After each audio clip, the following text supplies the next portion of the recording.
ఇప్పుడు ఒక person arrest అవుతారని తెలిసిన తర్వాత అరెస్ట్ అవ్వక ముందే ఒక బెయిల్ తీసుకుంటారు, యాంటిసిపేటరీ బెయిల్ అని చెప్పేసి. అది ఎక్కడ తీసుకుంటారు మేడం?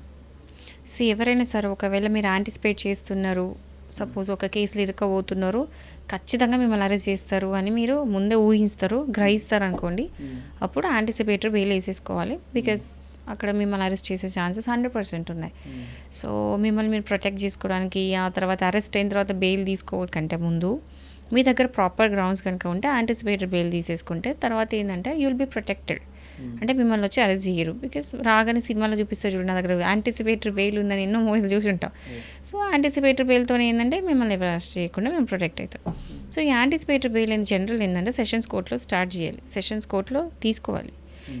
కానీ రీసెంట్గా కొంతమంది ఏం చేస్తున్నారు అంటే ప్రాక్టీస్లో లైక్ సెలబ్రిటీస్ కోసమో ఫర్ సమ్ రీజన్స్ డైరెక్ట్ హైకోర్టులో వేసి యాంటిసిపేటరీ బెయిల్ తీసుకుంటున్నారు.